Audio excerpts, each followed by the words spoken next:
Hello students, good morning. Now today we are going to discuss about unit number 3rd, laws of motion. In unit number 3rd we will discuss about module number 6. In module number 6, first of all we will discuss about friction.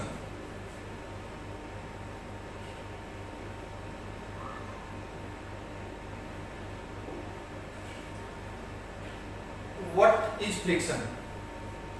We have generally discussed about in lower classes what is friction. If friction is removed, then life is possible or not. How we behave if friction is negligible? What is meaning of friction? Friction is that opposing force which comes into play when a body slide on the surface of another body or tends to move on the surface of another body, that is called friction. There are very views according to frictions, some old views and modern views. According to the old views, if friction is due to roughness of surface, if surface is rough, then friction will be more. But according to the modern views, if surface is very smooth, then friction will also increase. There are contradictions in old and modern views. According to the old views, roughness of surface is responsible for the friction, but smoothness of surface will decrease the friction. But there is a contradiction in old and modern views. First of all, we will discuss about friction. So what is friction? Friction is an opposing force. Is an opposing force which comes into play, which comes into play when a body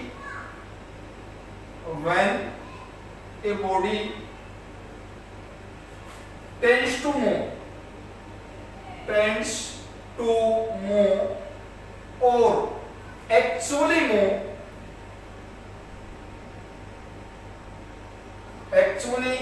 move on the surface of another body. Cause of friction. What is the cause of friction? Cause of friction. Let us take the surface S1, another surface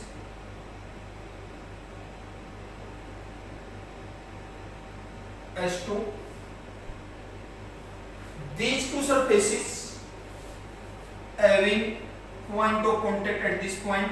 This is point of contact, this is another point of contact. Point of contact is area of point of contact is very small, so pressure exerted at this point is very large because force of adhesions. Force of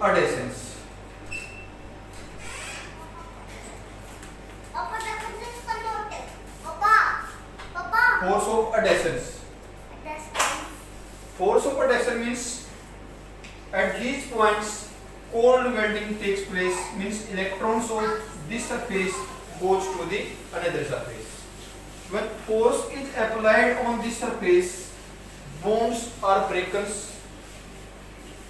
continuously and bonds are again built. This process is continued. The force required to break the bond, that is called frictional force. Force required to break the bond, that is called frictional force.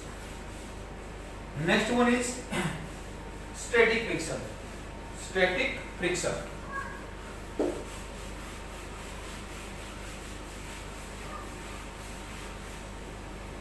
Static friction.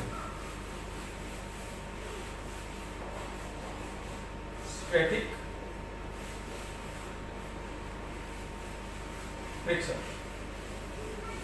Static friction means this is the horizontal surface x dash, a body placed on the surface,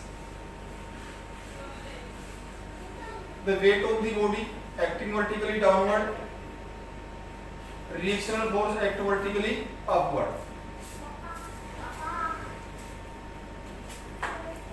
F be the applied force. F be the applied force on the body. Then frictional force act on this body. Frictional force act in opposite direction. So static friction means when a body just on the verge of sliding or ready to move, at that point an opposing force is called frictional force. Static friction is called adjusting force also. Next, when applied force 0 Newton, static friction 0 Newton. When applied force 1 Newton, static friction 1 Newton. Applied force 2 Newton, static friction 2 Newton. Applied force 3 Newton, static friction 3 Newton. This force adjusts on the behalf of applied force. So static friction is also called adjusting frictional force. Next one is limiting friction. Limiting friction.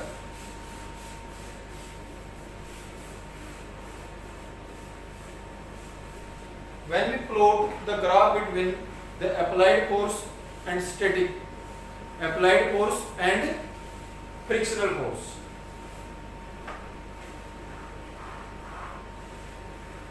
this is the applied force,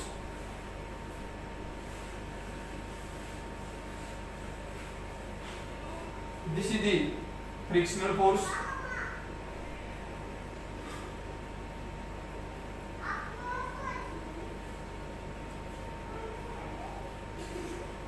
This is the point O. If applied force is increased, static friction is also increased. This is called static friction. Applied force is maximum at point A. Applied force is maximum. This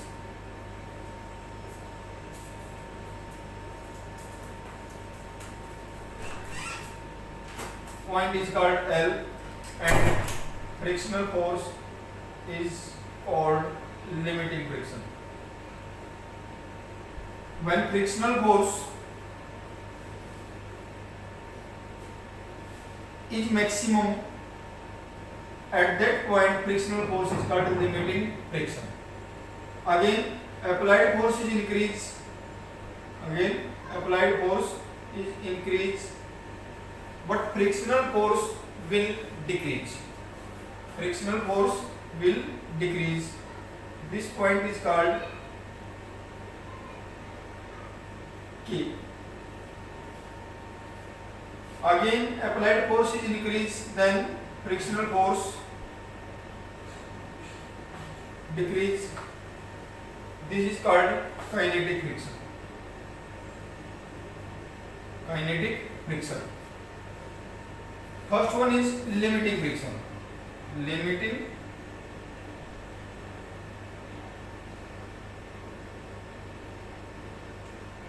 friction. Limiting friction means maximum value of frictional force when a body just on the verge of sliding or ready to move. At that point frictional force is called limiting friction. Frictional force is called limiting friction. When a body maximum value of frictional force, maximum value of frictional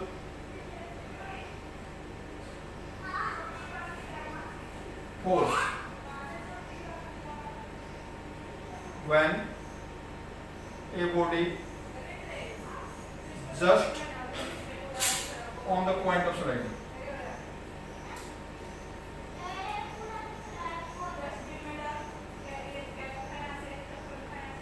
Point of sliding.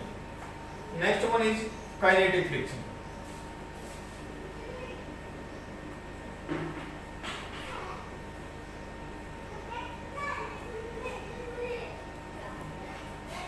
Kinetic friction. When a body move on the surface of another body, at that point force of friction is called kinetic friction. When a body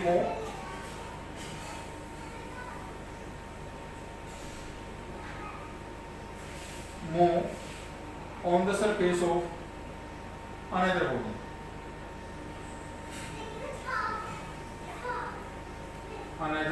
body, when a body move on the surface of another body called kinetic friction. Types of kinetic friction. Types of kinetic friction.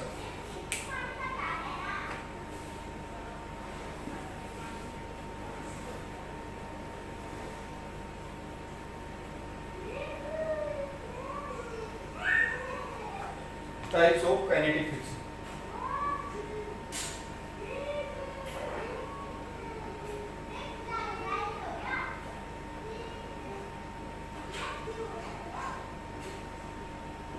First one is sliding friction. Sliding friction.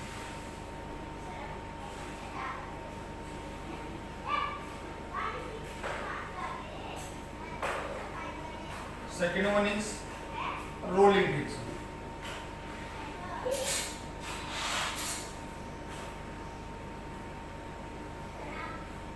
Rolling friction. What is the meaning of sliding friction? Sliding friction means when a body actually slide on the surface of another body, at that point force of friction called sliding frictions. Sliding frictions, if the horizontal surface is the body placed on this surface x dash, this acting vertically downward, this is the reactional force, this is reactional force, F be the applied force, and this is when a body actually slide on the surface of another body, that at that point force of friction, that is called sliding friction. Sliding friction. Body actually move.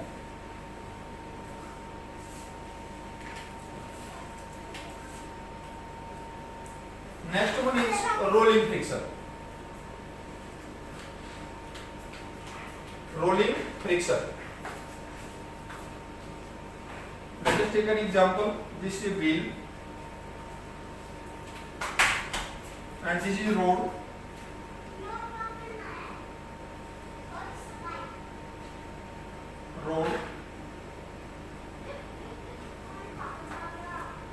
R is the radius of the wheel.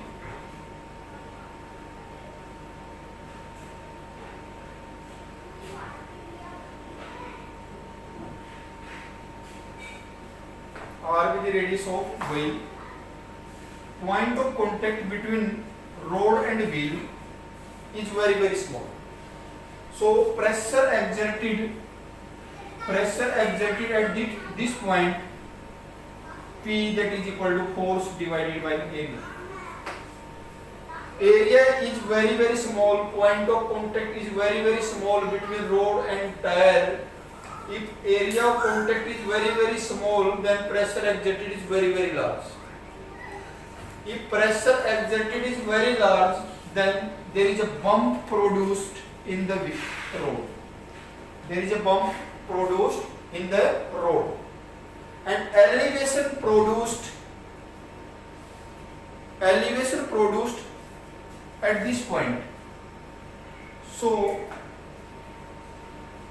will try to detach itself from the rod, and frictional force oppose the wheel, that is called rolling friction. That is called rolling friction.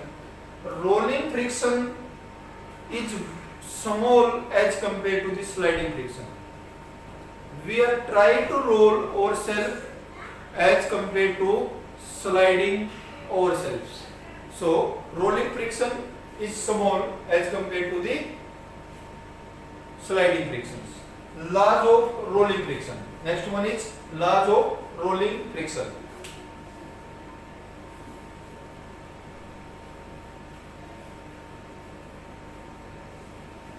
Laws of rolling friction. Laws of rolling friction. Rolling friction. As we know, rolling friction directly proportional to normal reaction R.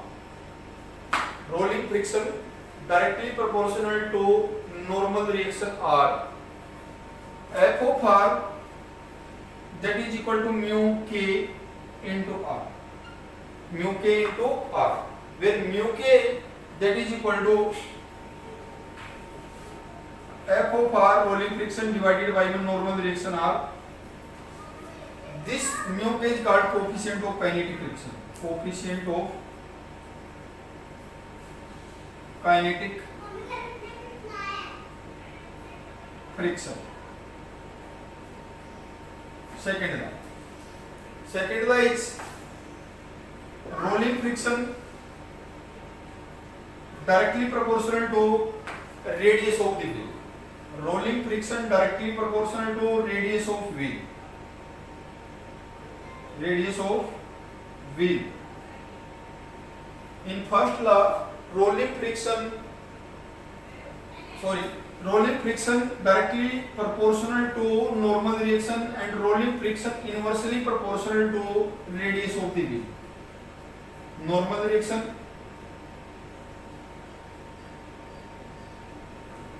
this is radius of the wheel.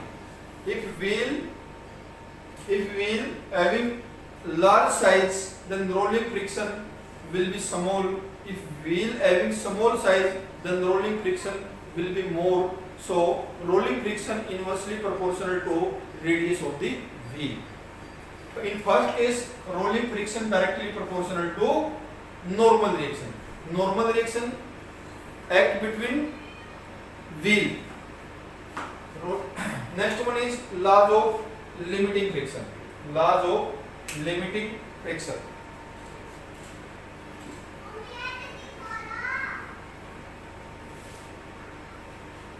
Laws of limiting friction.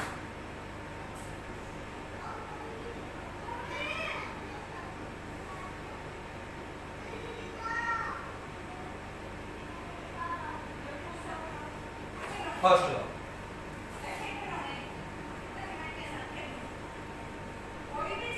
First, limiting friction directly proportional to normal reaction. Limiting friction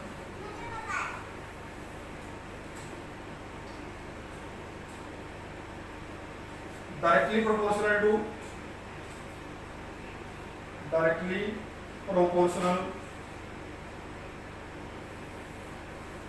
normal reaction.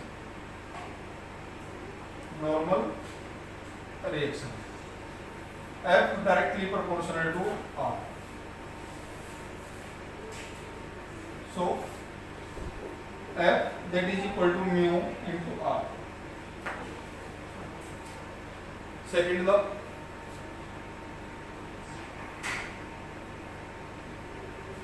Limiting friction always act opposite to motion of body. Always act opposite to motion of body. Limiting friction means any friction always act opposite to the motion of an object, that is called friction. Third law.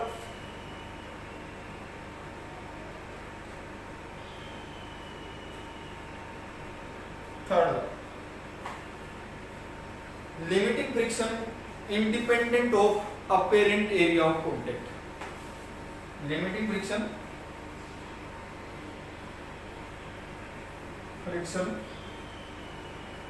independent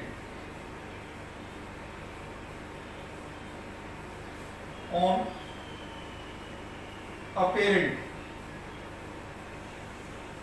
area of contact.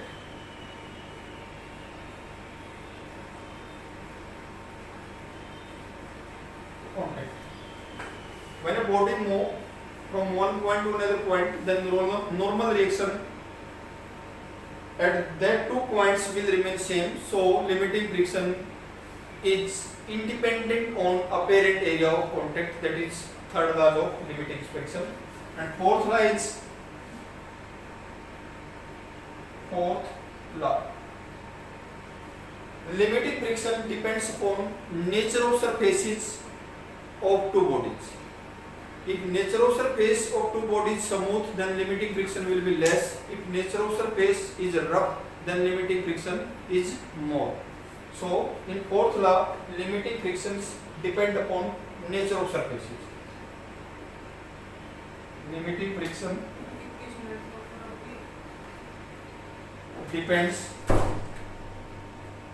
nature of surface.